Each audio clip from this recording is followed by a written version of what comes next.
예, 다음은 실링 방수에 대해서 수업을 진행하겠습니다.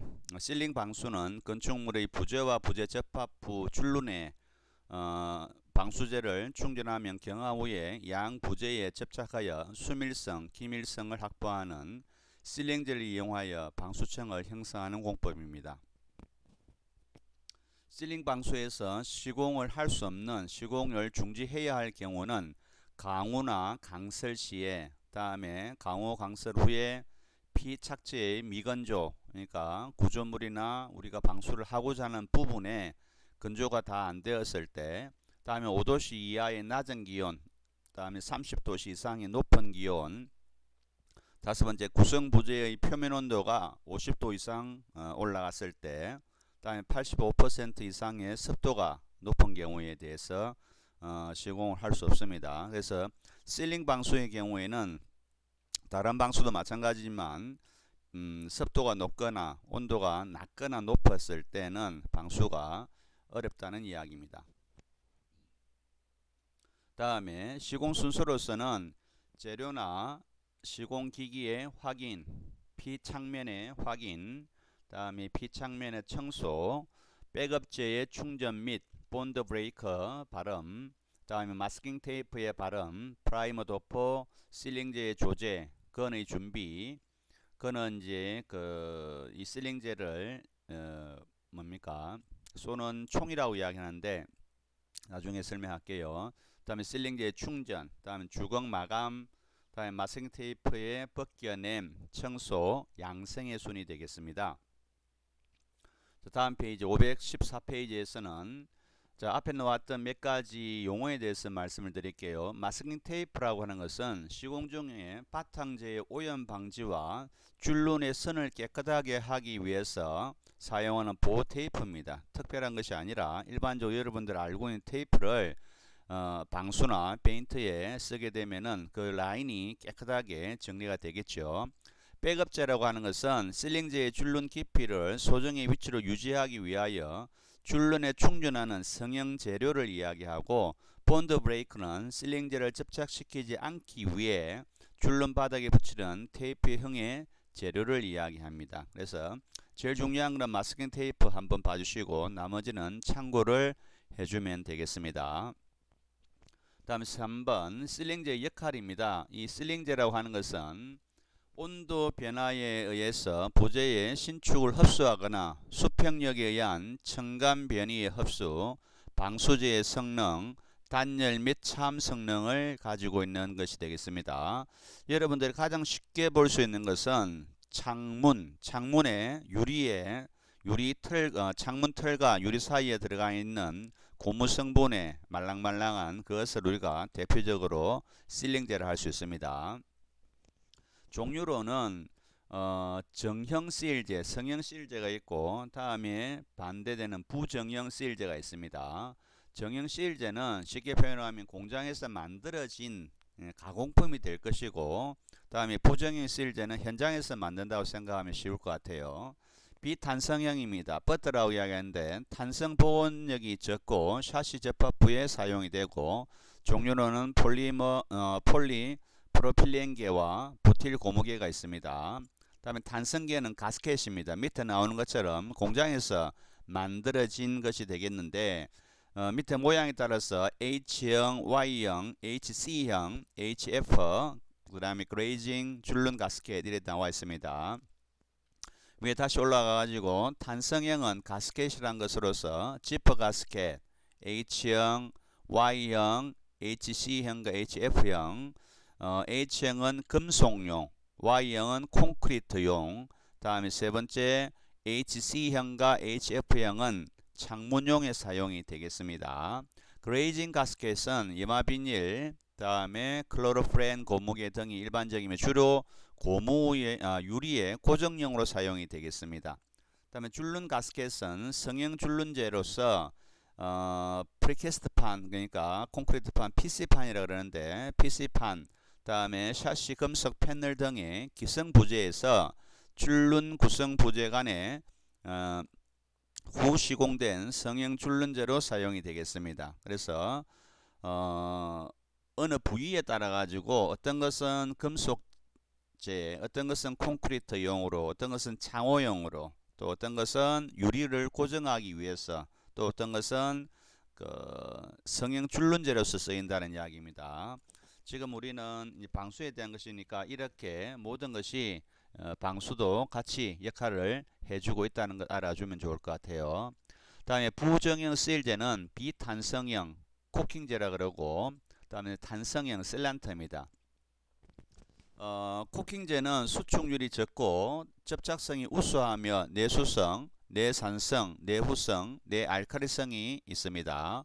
종류로는 유성 코킹제와 아스팔트계가 있고, 탄성형은 다른 말로 실란트를 하는데 고점성 페이스트가 시간 경과 후에 고무 성능으로 형성된 것으로서 시공이 용이하고 내후성, 내수성, 내약품성이 우수합니다.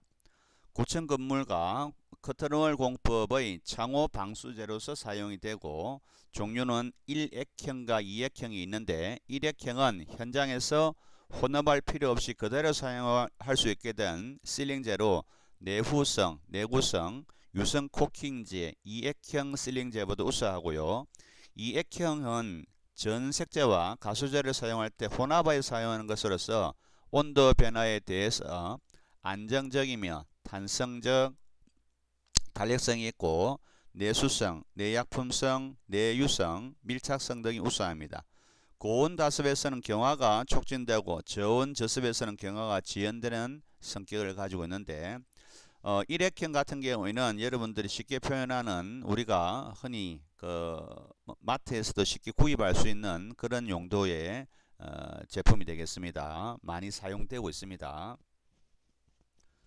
자, 다음에 유성 코킹제의 성능입니다. 보유성, 침투 너비와 침투 매수, 슬럼프 경화율, 다음에 부착성, 균열, 내알칼리성 참고를 해주면 될 것 같아요. 크게 여기서는 중요한 것이 현재로서는 여러분들한테는 아닌 것 같습니다.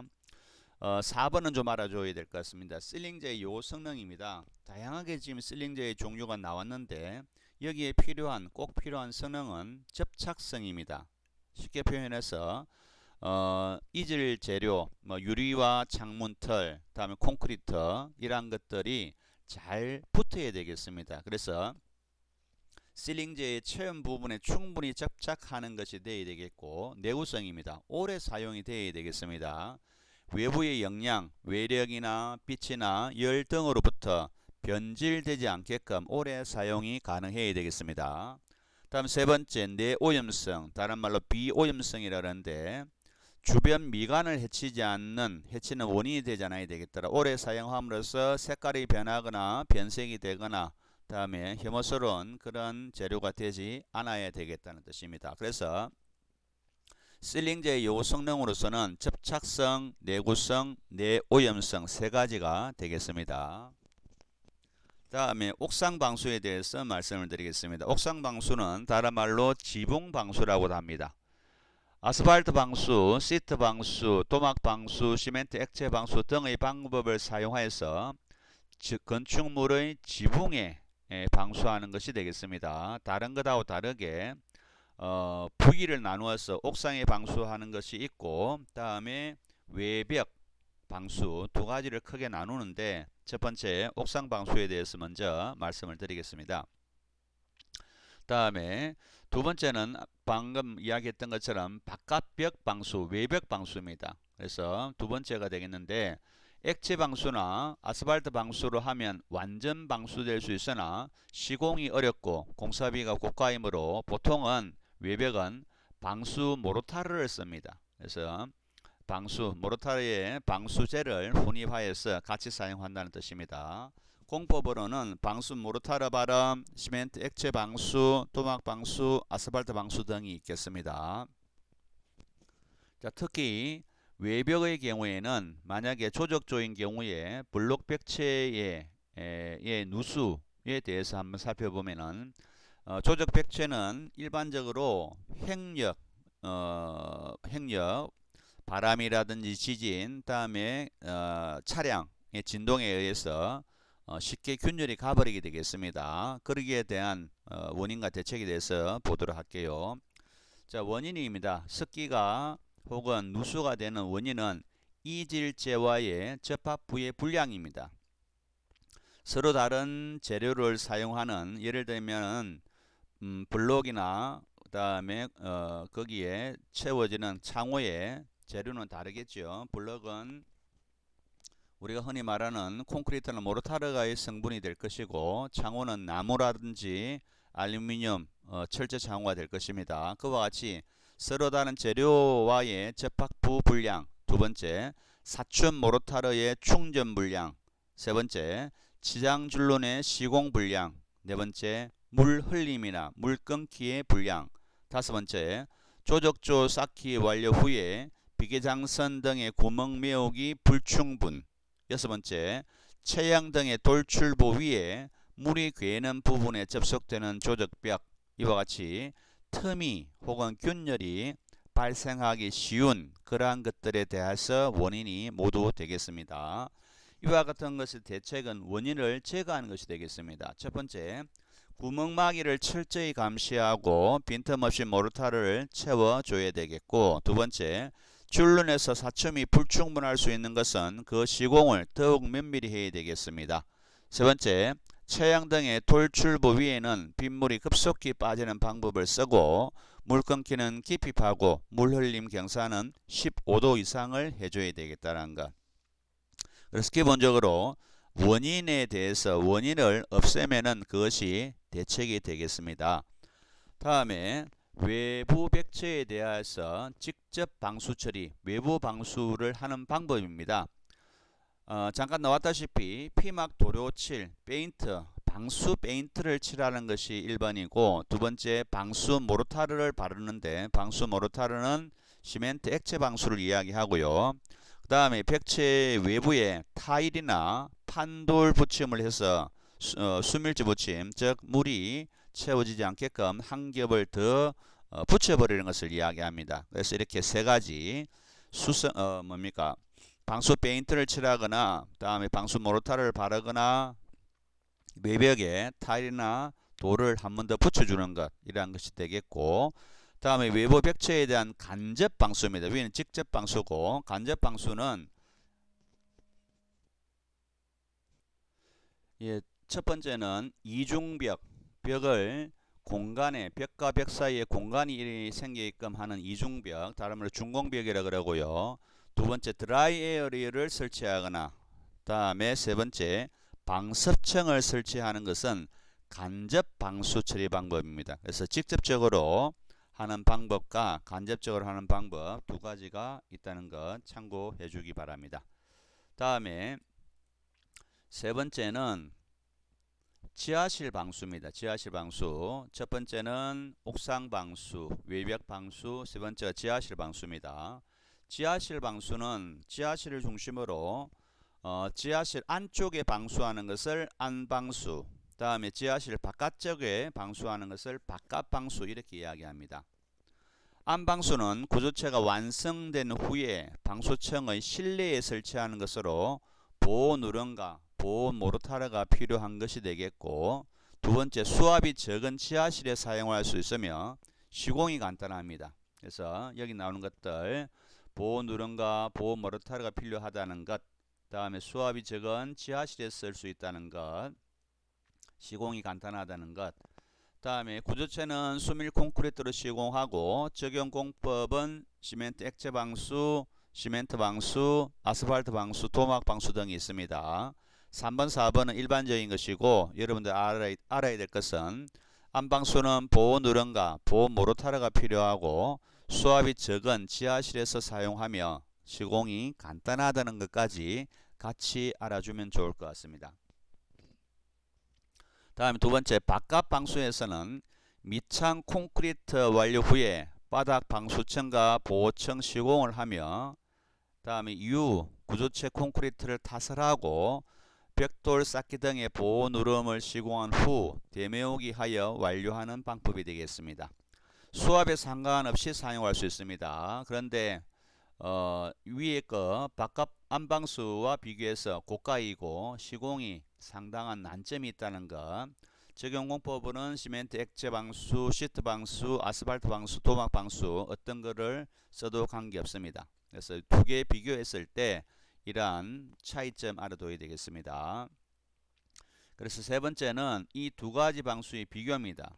그래서 제일 첫 번째 여러분들 알아줘야 될 것은 안방수는 실내에 방수를 한다는 것, 바깥방수는 외부의 바깥에, 벽체 바깥에 혹은 바닥 바깥에 방수를 한다는 것을 알아주면은 두 개가 쉽게 비교가 될 수 있습니다. 하나씩 볼게요. 사용 환경입니다. 안방수는 수압이 적고 얕은 지하실에 쓰이고, 바깥방수는 어느 곳에는 관계없습니다. 소위 말해서. 그래서 수압이 크고 깊은 지하실도 사용이 가능하다는 이야기입니다. 사용 시기는 안방수는 공사 시공 순서에 관계없이 자유롭게 할 수 있는 반면에, 바깥방수는 본공사 이전에 행해져야 된다는 뜻입니다. 내수압성, 수압에 대해서 저항하는 능력이 안방수는 적습니다. 쉽게 표현하면 수압에 대해서는 저항력이 적다는 이야기고, 바깥방수는 수압에 대해서는 저항력이 큽니다. 내수압 처리로서는 수압에 견디게 하기 곤란하다. 내수압성이나 내수압 처리나 같은 의미, 같은 뜻을 가지고 있습니다. 내수압 처리는 바깥방수는 내수압적으로 할 수 있습니다. 경제성, 시공 시기가 자유롭고 하기 때문에 저가이고요. 본공사에 선행해야 되기 때문에 고가가 됩니다. 공사도 복잡합니다. 보호 누름은 필요하고, 바깥방수는 보호 누름을 하지 않아도 관계없습니다. 그래서 나중에 대매우기를 하면 자연스럽게 보호 누름 형태가 되기 때문에 그러한 형태가 되겠습니다. 공사 순서입니다. 간단하고 상당한 절차가 바깥방수에는 필요합니다. 공사 순서가 간단하기 때문에 공사비 경제성은 저가이고, 다음에 공사 순서가 상당한 절차가 필요하기 때문에 공사비는 고가가 되겠습니다. 바탕 만들기 따로 만들 필요가 없고, 안방수는 바깥방수는 따로 만들어야 됩니다. 공사의 용이성, 간단하고 상당한 난점. 자, 그래서 공사 순서, 다음에 공사 용이성, 다음에 경제성, 이러한 것들은 다 연동이 됩니다. 공사가 쉽기 때문에 순서가 간단하고 저가이고, 다음에 뭡니까? 바탕 만들기나 보호 이런 것들은 필요 없고, 마찬가지로 공사가 어렵기 때문에 절차가 복잡하고 고가이다는 이야기입니다. 이러한 것들은 따로 된 것이 아니라 함께 이해를 해줘야 되겠습니다.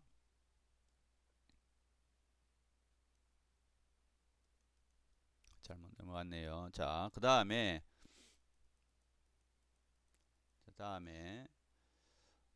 본공사 추진입니다. 방수공사에 관계없이 본공사를 추진할 수 있고, 방수공사 완료 전에 본공사 추진이 잘 안된다. 이것은 공사 시기, 위에 나오는 공사 시기하고 본공사 추진하고는 같은 뜻입니다. 그래서 이렇게 많이 나열해 놨지만 나중에 정리를 하면은 한 두세 가지의 뜻으로 되고요. 그 이전에 안방수와 바깥방수의 개념만 이해를 하면은 이러한 내용은 쉽게 이해가 되리라 봅니다.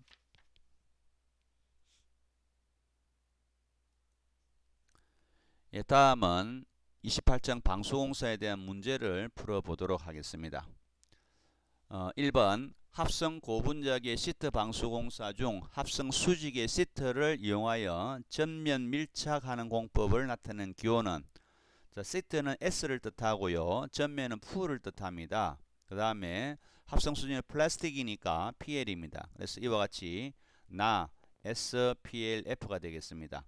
두 번째, 건축 방수공사의 성능 확인을 위한 가장 일반적인 시험 방법은, 방수니까 물을 넣어 봐야 되겠죠. 담수 시험이 되겠습니다.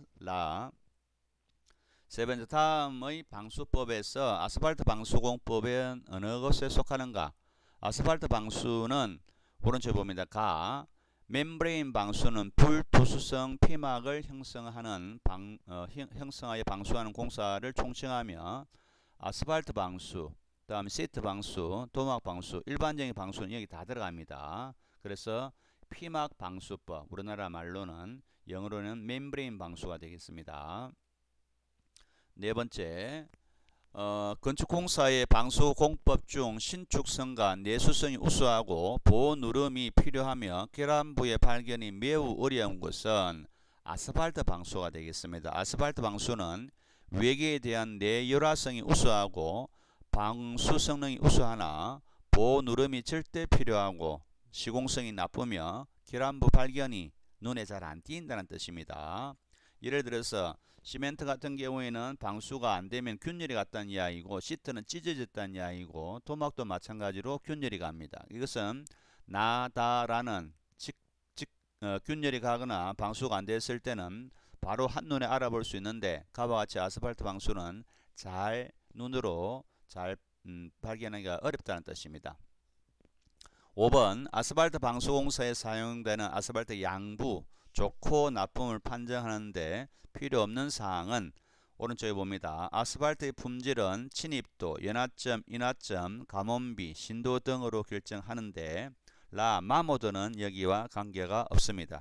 다음 페이지 519페이지 넘어가겠습니다. 방수공사에 사용하는 아스팔트 양부를 결정하는데 옳지 않은 것은 침입도, 마모드, 신도, 연화점인데 마모드는 관계없다는 이야기. 6번하고 5번은 같은 문제.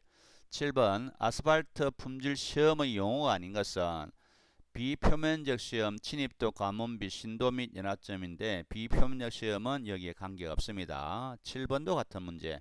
8번도 같은 문제네요. 다음에 9번 다음 아스팔트 지붕 방수공사의 시방에 대한 설명 중에 틀린 것은 가. 바탕 콘크리트를 충분히 건조시킨다. 먼저 콘크리트 바닥에 아스팔트 프라이머를 바른다. 브라운 아스팔트는 루핑이나 필터를 부착하는 데 사용된다. 아스팔트 양부를 판정하는 데 가장 중요한 것은 마모드이다. 마찬가지죠. 9번도 같은 문제입니다. 다음에 방수 재료에 관한 기술 중에서 부적당한 것은 일정한 침입도의 아스팔트일지라도 연화점이 낮으면 신도가 좋아진다. 자, 여기서 가가 되겠습니다. 일정한 침입도의 아스팔트일지라도 연화점이 높으면 신도가 낮아집니다. 그래서 참고로 하면 될 것 같아요. 다음에 11번째입니다. 11번째. 아스팔트 방수 재료의 침입도가 20이라면 재료 시험 시 25도 시 100g 5초 동안의 표준 조건일 때 몇 미리 침입한 것이 되겠는가? 오른쪽에 봅니다. 중요합니다. 이것은 침입도는 표준 조건 하에서 10분의 1mm 간입입니다. 20이라는 것은 10분의 1 곱하기 20하면 2mm입니다. 2mm가 20이 됩니다. 그래서 0.1mm가 1이라는 뜻입니다. 침입도 1이라는 뜻이니까. 그래서 2mm가 답이 되겠습니다. 다음에 12번 방수공사에 관한 다음 기술 중에서 부적당한 것은 답은 나가 되겠는데, 방수공사용 아스팔트의 침입도는 한냉 지역에서는 작은 것이 없다 되는데, 자, 한냉 지방에서는 침입도가 큰 것을 사용하고 온난 지방에서는 연화점이 큰 것을 사용합니다. 그래서 참고를 해주고요. 다음은 13번 아스팔트 방수에 관한 다음 설명 중에서 틀린 것은 나가 되겠는데, 지붕 방수에는 침입도가 크고 라가 되죠. 한냉지에 사용되는 아스팔트는 침입도가 작은 것이 아니라 큰 것이 좋습니다. 한냉지 추운 지역에서는 침입도가 큰 것이 좋겠다는 것. 다음 마찬가지입니다. 14번 아스팔트 방수공사에 대한 기술 중에서 옳지 않은 것은 다가 되겠는데, 같은 문제네요. 침입도는 한냉지에서는 큰 것이 좋다. 옳은 것이 되겠고, 자, 틀린 것을 한번 확인해 봅시다. 지붕에 아스팔트 방수공사에서 보호 누름은 반드시 할 필요는 없다.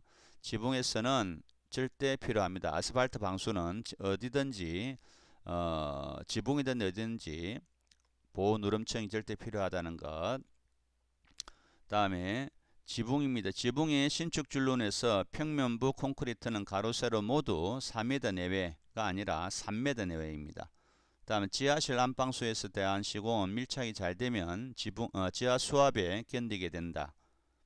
자, 수압이 적고 얕은 지하실 안방수는 수압이 적고 얕은 지하실에서 사용하게 되겠습니다. 다음에 15번 아스팔트 방수 재료에 관한 설명으로 옳지 않은 것은